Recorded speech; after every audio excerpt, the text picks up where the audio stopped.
Lecture du livre de la Genèse. Le serpent était le plus rusé de tous les animaux des champs que le Seigneur Dieu avait fait. Il dit à la femme : « Alors, Dieu vous a vraiment dit, vous ne mangerez d'aucun arbre du jardin ?» La femme répondit au serpent : « Nous mangeons les fruits des arbres du jardin.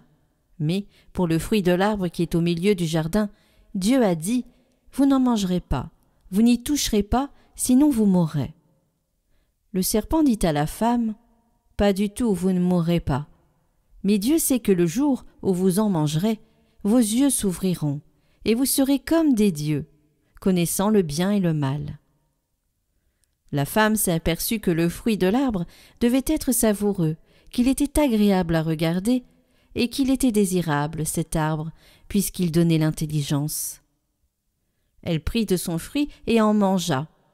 Elle en donna aussi à son mari, et il en mangea. Alors leurs yeux à tous les deux s'ouvrirent, et ils se rendirent compte qu'ils étaient nus. Ils attachèrent les unes aux autres des feuilles de figuier, et ils s'enfuirent des pagnes. Ils entendirent la voix du Seigneur Dieu qui se promenait dans le jardin à la brise du jour. L'homme et sa femme allèrent se cacher au regard du Seigneur Dieu parmi les arbres du jardin.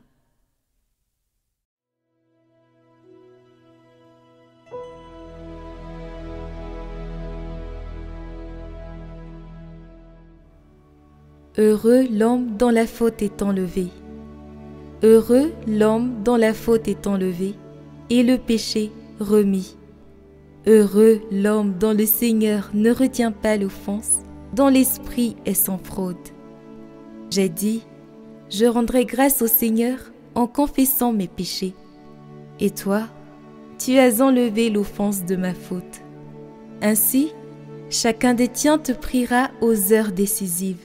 Même les eaux qui débordent ne peuvent l'atteindre. Tu es un refuge pour moi, mon abri dans la détresse.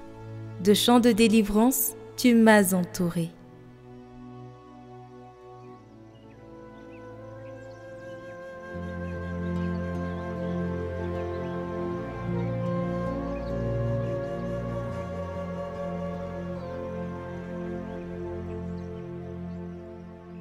Évangile de Jésus-Christ selon saint Marc.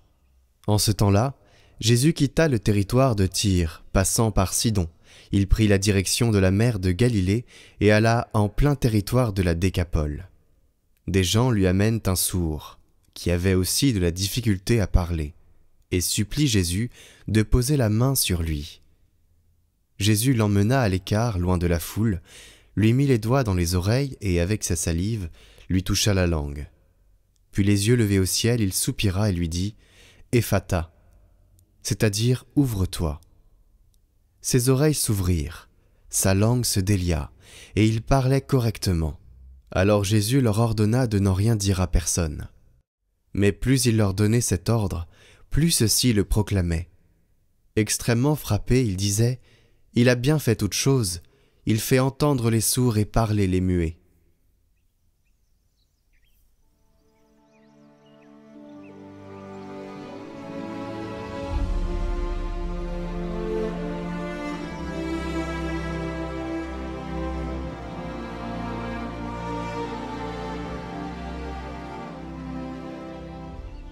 Le récit de la chute illustre le drame du péché selon saint Augustin.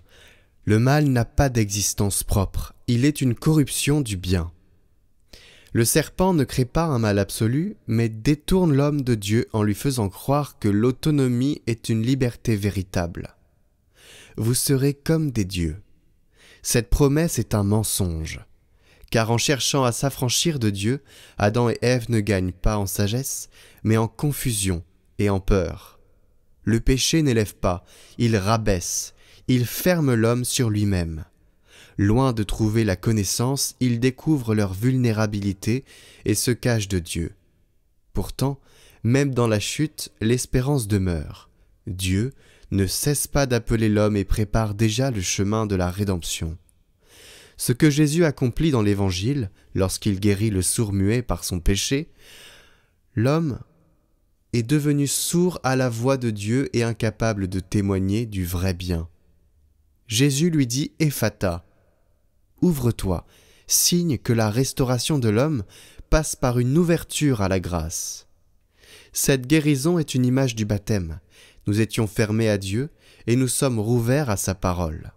Pourtant, le baptême ne nous libère ni des tentations, ni de la possibilité de pécher.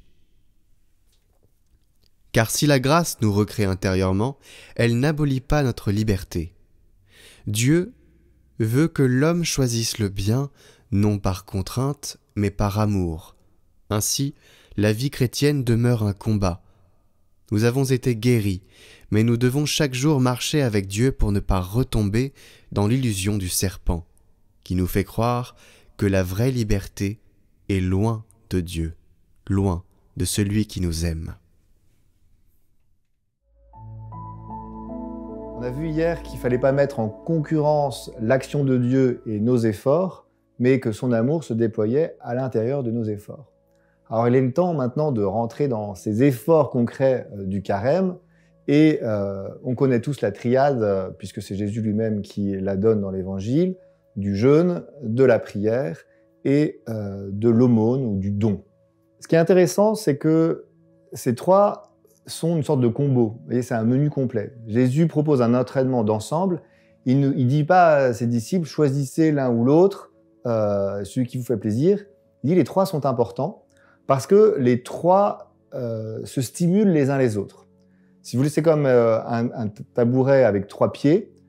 S'il en manque un, c'est un peu compliqué de rester en équilibre.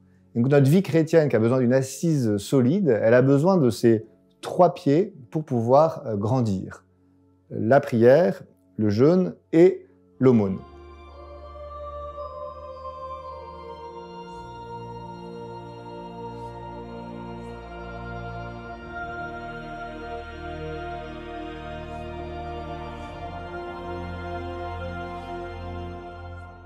Alors aujourd'hui, je voudrais qu'on s'arrête un peu plus sur le jeûne, et on regardera les autres ensuite, parce que c'est une notion qui est assez ambiguë en réalité, et tout le monde a un peu sa définition, et on ne sait plus trop, il faut pas, et les chrétiens jeûnent, les chrétiens ne jeûnent pas, avec les musulmans c'est très clair, chez les catholiques ça l'est un peu moins. Alors pour l'Église, jeûner, ça ne veut pas dire ne pas manger du tout, ça veut dire prendre un seul repas par jour. Et l'Église dit qu'on peut même, si l'on en a besoin, prendre une collation, c'est-à-dire un petit repas très léger, un fruit ou un bouillon, le matin ou le soir, mais un seul repas par jour. Le cœur du jeûne, c'est d'abord l'aspect de la nourriture dont on se prive. Parfois, on entend « je jeûne de télévision, je jeûne de téléphone ». Tout ça, c'est vrai et bien, mais c'est jeûner dans un sens second. Le sens premier, c'est l'abstinence de nourriture. D'ailleurs, jeûner, c'est un repas par jour, et faire abstinence, c'est ne pas prendre de viande, dans la tradition catholique. Et pourquoi je pense que c'est important de garder cet aspect du jeûne de nourriture? Parce que, en fait, ça implique notre corps dans notre vie spirituelle. Et ça l'implique d'une manière profonde, réelle et complète. On a un peu tendance parfois, de nous modernes, à réduire notre vie spirituelle à simplement la vie de notre esprit et de notre pensée.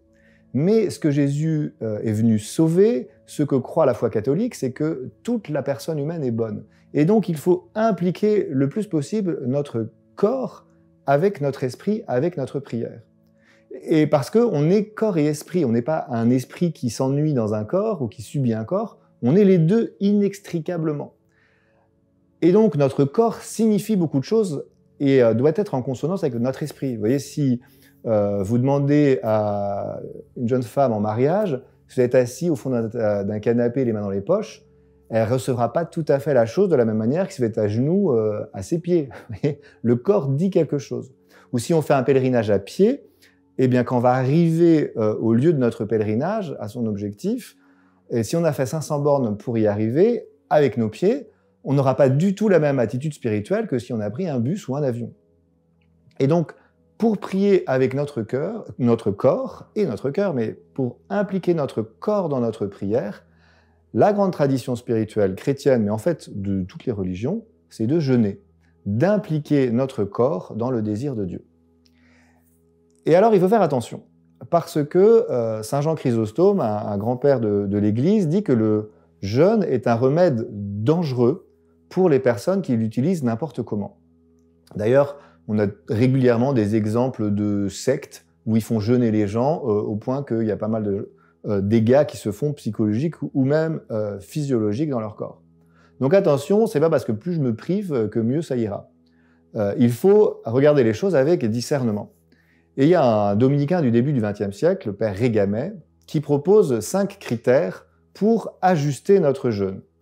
Là aussi, c'est des principes. C'est pas, il va pas nous donner la quantité de riz qu'on a droit à manger en fonction de notre poids. Mais c'est des principes qui permettent de garder l'essentiel, à savoir que le jeûne, c'est un exercice qui vise à stimuler mon cœur et mon corps, par mon corps, pour grandir dans la charité. Le but, c'est toujours de faire grandir la charité, et donc il propose 5 critères qui vont permettre cet ajustement. Le premier, il est évident, mais il faut quand même le rappeler, il faut que ça me coûte. Il faut que ça me coûte un petit peu, que ça me demande un minimum d'effort. Il y a un frère de notre province de Toulouse qui est devenu, dont la réplique est devenue célèbre en carême. Il avait dit une fois, moi j'aime pas jeûner parce que quand je jeûne, j'ai faim. Oui, c'est sûr, mais c'est le principe en fait. Si on n'a pas du tout faim, c'est sûr qu'il ne se passe pas grand-chose. Donc le premier principe, il faut quand même que ça nous coûte un petit peu, qu'on ait un peu faim à un moment ou un autre de la journée. Le deuxième principe, c'est que mon jeûne, ma privation de nourriture, ne doit pas nuire à l'accomplissement précis de mes devoirs. Un médecin qui doit opérer, un chirurgien qui a besoin de toutes ses facultés parce qu'il a des exercices très précis à faire, si par son jeûne, il est en hypoglycémie, il tremble et qu'il n'arrive pas à travailler, il faut qu'il arrête de jeûner, il faut qu'il ajuste son jeûne. Le Seigneur ne demande pas à ce qu'il tue ses patients parce qu'il s'est abstenu de nourriture ce jour-là.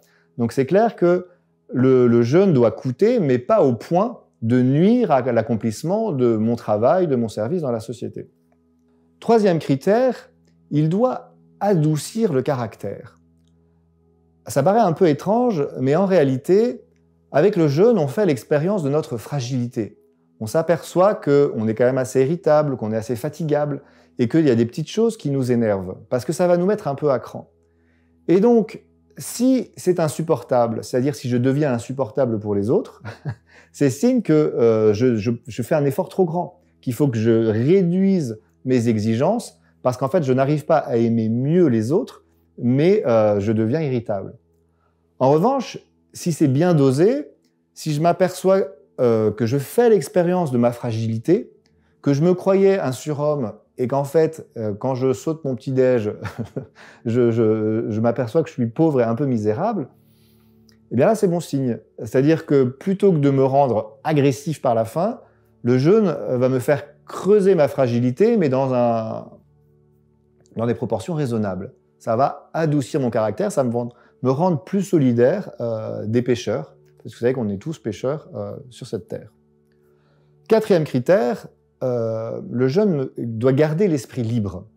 C'est-à-dire que si du début de la journée jusqu'à la fin, je ne pense qu'à mon repas de manière obsessionnelle et que je n'ai que le résultat à l'esprit, non, je passe à côté de l'objectif. Le but, c'est pas de penser à la nourriture tout le temps.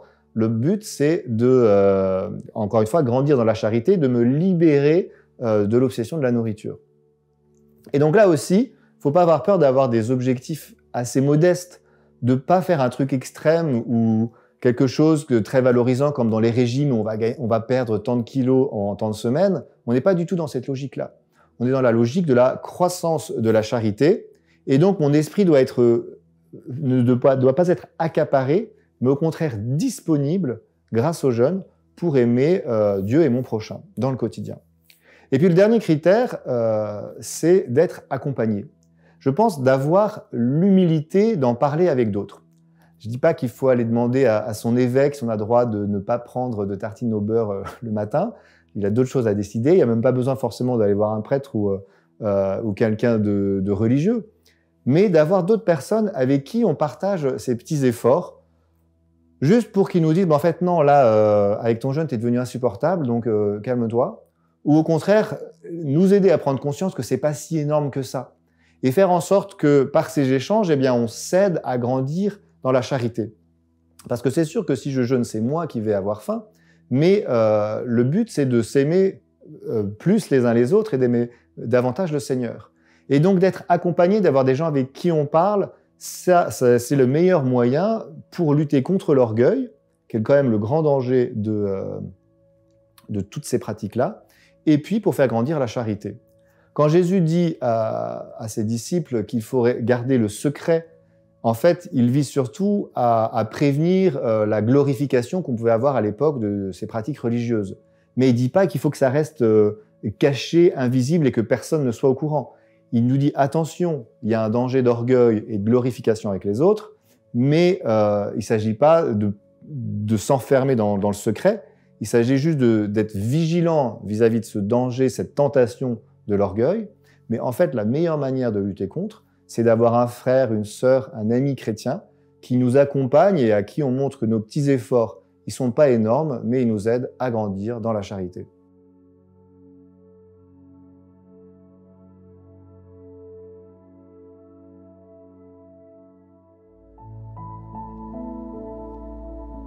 Retrouvez la vidéo du parcours pré-carême pour se préparer au carême avec le thème du jeûne en lien en haut à droite et en description.